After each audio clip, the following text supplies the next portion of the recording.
I'm Granny, and this is Tweety Bird. We're so happy you could join us today. Oh, and we've got quite the story planned today. This one is a wild one. It's called Puss in Boots. When I was a kitten, I met an egg-shaped boy named Humpty Alexander Dumpty. Humpty told me he dreamed of finding magic beans that would grow into a vine and rise into the clouds. That was where a giant lived in a castle with the golden goose who laid golden eggs. I told Humpty I wanted to be a part of his dream. From that day on, we were like brothers. One day, Humpty and I saw a bull charging toward an old woman crossing the street. I saved the woman, who turned out to be the commandant's mother. For my bravery, I was given a hat, a sword, and a pair of boots. That moment had changed my life for the better.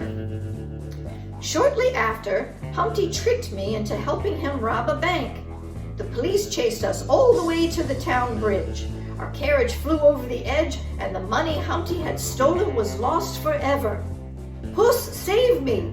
Humpty pleaded when the police arrived. But Humpty had betrayed me, so I saved myself instead. Humpty was caught and sent to jail. That day, I lost everything, and I became an outlaw. Years later, I heard some men say that two thieves named Jack and Jill had found the magic beans of legend. If I could get my hands on the magic beans, I could repay the bank and leave my life of crime forever. I tracked Jack and Jill down at an old hotel. I could have easily stolen the magic beans and been on my way, but another cat crossed my path. We were discovered by the thieves, and I barely made it out alive. The mystery cat challenged me to a dance-off.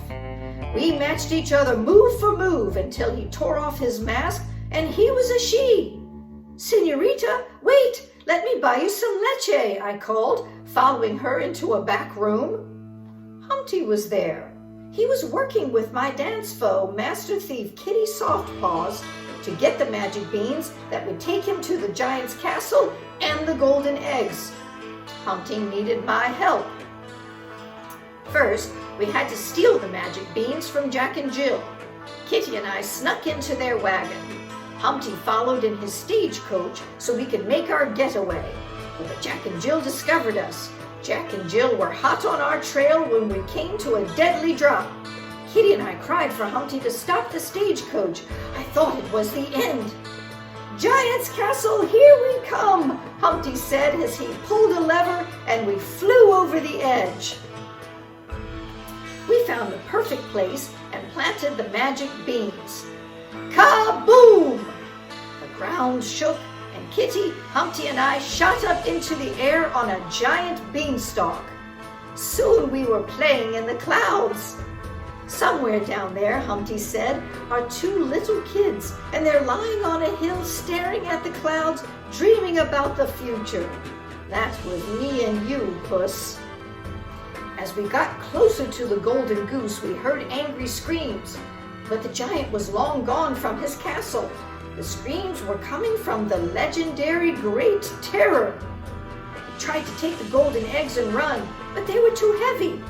Humpty's plan B was to take the golden goose. Then we'd have all the eggs we wanted. That night, everything felt right again. I could return home and repay my debt. I told Kitty she had my heart, and she said she liked me too. But the next morning, I realized Humpty had betrayed me again. Humpty told the police that I was to blame for the bank robbery. He offered the golden goose to the people of San Ricardo to repay the money he had stolen. The town thought he was the hero.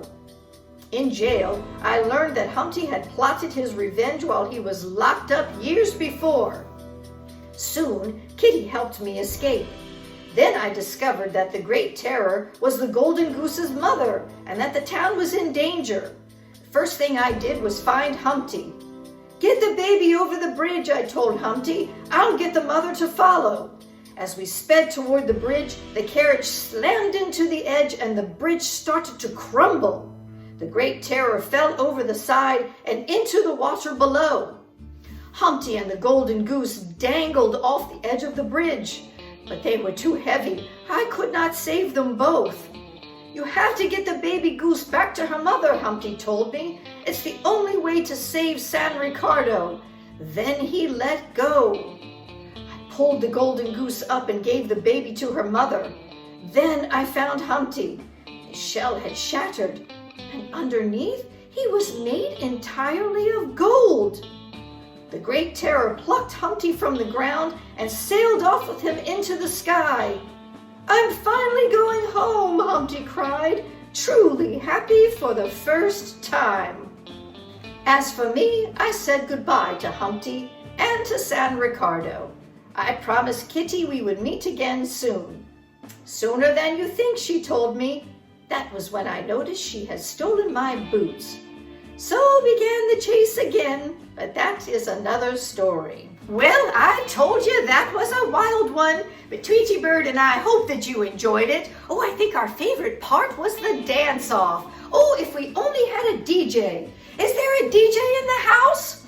Oh, look, there's one now. Play us a tune, DJ. Wait, you're not a DJ. You're Sylvester. Get out. Go, go, go, go. Oh, kids, bye for now from Granny and Tweety Bird.